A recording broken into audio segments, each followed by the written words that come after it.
Hello everyone and thanks for joining us. This is Amhara Media Corporation, Amhara TV News. I'm Gaila Damu. Stay with us. The spokesperson of Foreign Affairs of Ethiopia, Ambassador Dina Mufti, gave the ministry's weekly press briefing today, June 10, 2022, to the media. In his presentation, the ambassador focused on political diplomacy, economic diplomacy, and citizen-centered diplomacy.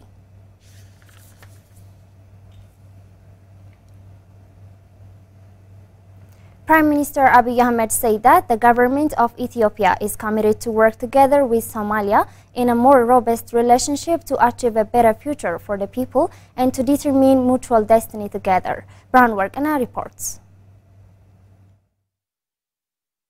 Speaking at the inauguration ceremony of the newly elected Somali's President Hassan Sheikh Mohammed in Mogadishu, the Prime Minister expressed and reiterated the commitment of the Ethiopian government to cooperate with the people and government of Somalia. I want to once again express and reiterate the commitment of the government of Ethiopia to Mr. President and the people of Somalia at large. My government is committed to work together in a more robust relationship to achieve a better future to our people and to determine our mutual destiny together. He also expressed his extreme happiness to see a smooth transition of power in Somalia. The incremental steps taken to harnessing democratic process within the whole region will positively shape collective standing. Abiy noted in the last few years the government and people of Ethiopia have strengthened ties with brothers and sisters in Somalia, adding that this has come as a result of a change in Ethiopia's foreign policy, which is rooted in collaboration for mutual growth and development. We don't view our progress as a nation separate from that of our neighbors, for we truly understand that a neighbor at peace with itself is an ally for our path to prosperity. Furthermore, he stated that the region's integration aspirations are focused on maximizing existing cultural, economic, and political assets. I have no doubt that with your leadership, we'll further consolidate and multiply the gains we have made in diplomacy in the past few years. According to him, Somalia has continued to see an opportunity for progress and development in spite of all of the many challenges that the nation is confronted with. Prime Minister Abiy Ahmed is in Mogadishu along with his delegation to attend the inaugural ceremony of President Hassan Sheikh Mohammed of Somalia. Somalia ha nolato, Ethiopia ha nolato. Thank you very much. American political analyst Andrew Koribko told Ethiopian news agency that the TPLF is back to its old tricks of weaponizing humanitarian aid and perceptions about its dispersals. Remet Adam tells us more. It is to be recalled that during the 1985 famine in Ethiopia, the TPLF diverted 95% of the 100 million aid raised to fight famine in northern Ethiopia to purchase weapons.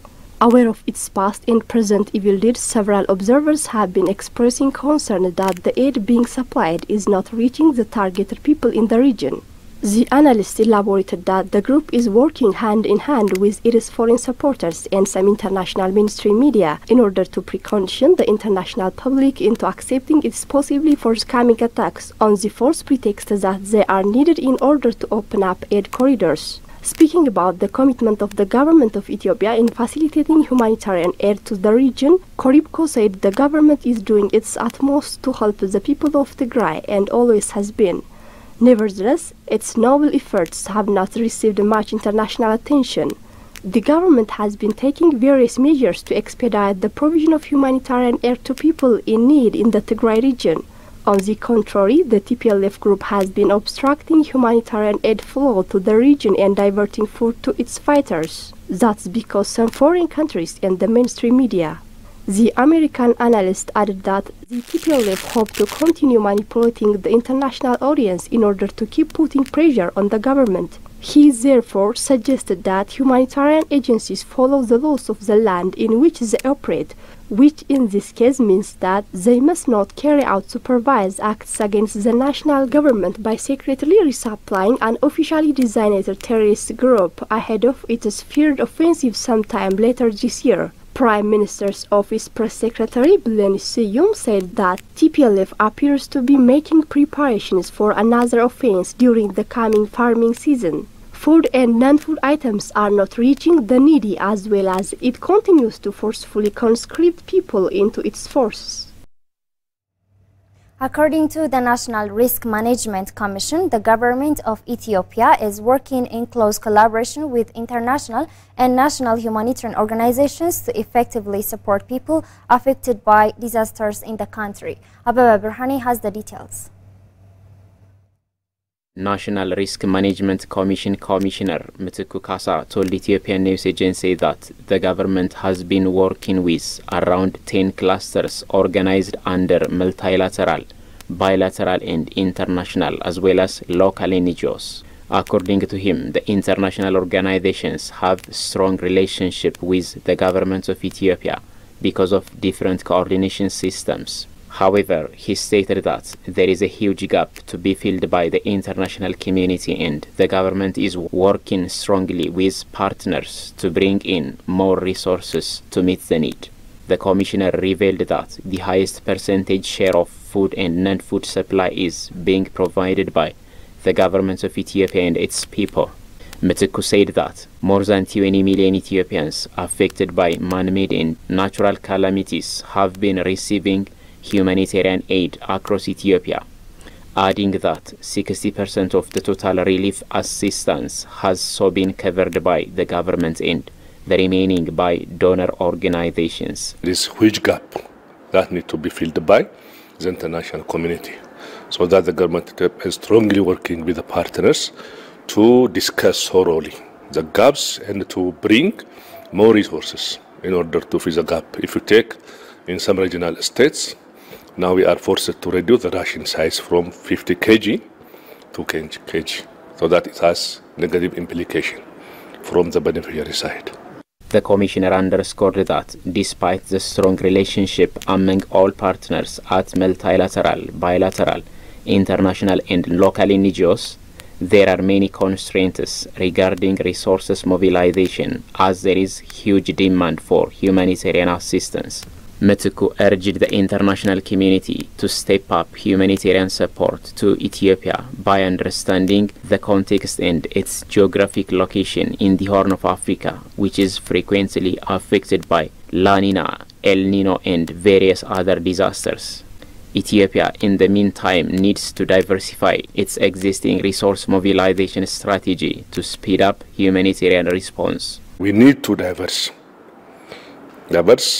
the resource mobilization strategy. We need to look for non-traditional donors, as well as we have to try to mobilize more resources from the domestic level, from the private sector, from the community, because we do have rich culture in mobilizing resources, address the needy one whenever there are man-made or natural-made disasters in our country. The commissioner stated that regarding the humanitarian operation in Tigray, there is huge and tremendous improvement. Chinese company called CGCOC Group expressed keen interest to invest in green development projects in Ethiopia. Ababa Burhani has the details. Ethiopian ambassador to China, Ambassador Teshome Tuga, yesterday held a fruitful discussion with the Vice President of CGCOC Group and Managing Director of East African Branch, Gao Li. According to Ministry of Foreign Affairs, the two sides exchanged views on ways that the company can make investments on the green development projects, focusing on solar energy, electricity bus, and Junkao technology. On the discussion, Ambassador Teshome noted that Ethiopian government is committed to carry on green development projects and, in doing so, encourage companies like CGCOC to invest in Ethiopia. He added that Ethiopia is gifted with significant renewable energy resources with huge potential of hydro, solar, wind and geothermal power, and called on the company to work in a joint venture with Ethiopian investors who have interests on related areas.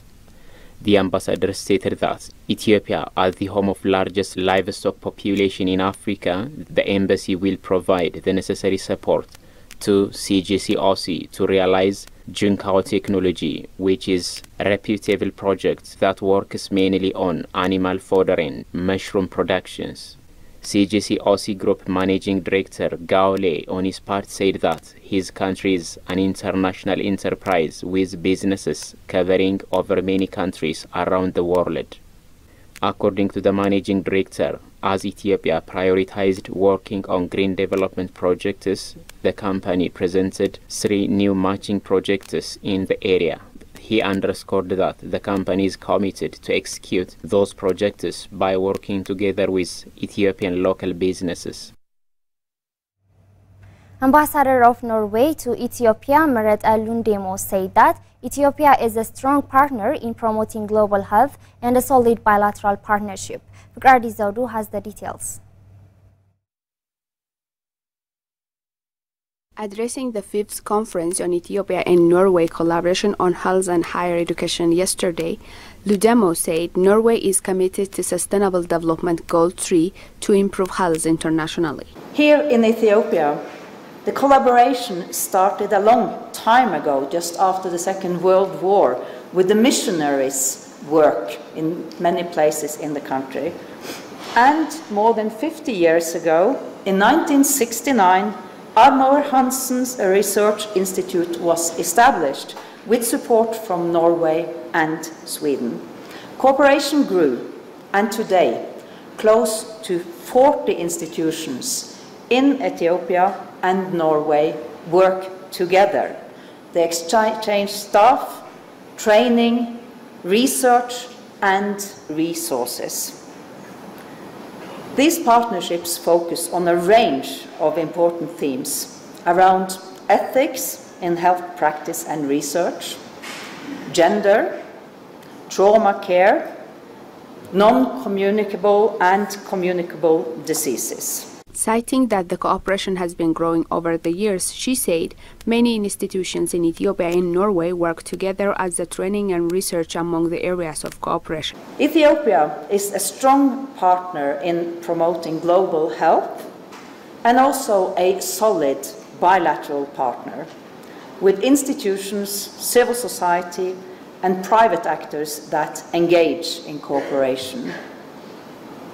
Today, we recognize and celebrate partnerships. Director General of Armor Hansen Research Institute, Professor Afor Kasu, said, "An exemplary nature of the Ethio-Norway Health and Higher Education Conference is that it has brought together Ethiopian and Norwegian institutions and researchers to address very important health and development agendas with far-reaching implications." For Professor Afwerk, the synergies with health research institutions like Armor Hansen Research Institute, the Ethiopian Public Health Institute, the Aklilu Lama Institute of Pathobiology, and synergies with academic institutions like the Pioneer Addis Ababa University, more than 50 other universities in Ethiopia are critically important. The partnerships shall be further strengthened and shall be led strategically for better outcomes and impact, since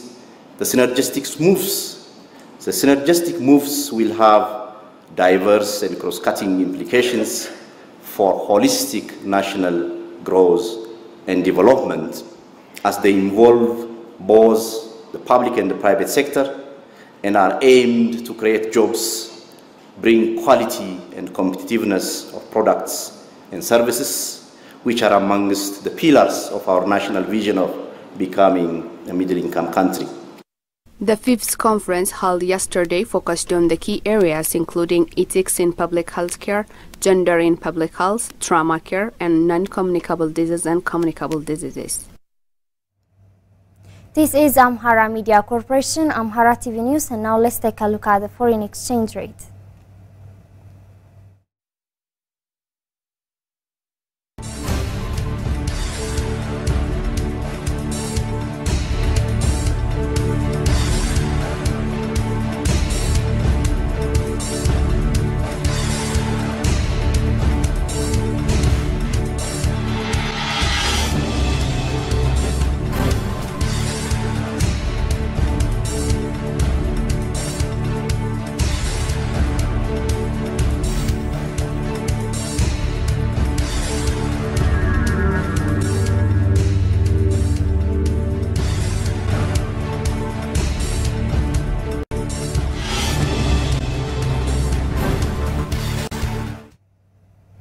That's all the news we have for today. I'm Gaila Damu. Thanks for watching. Stay safe and have a wonderful time.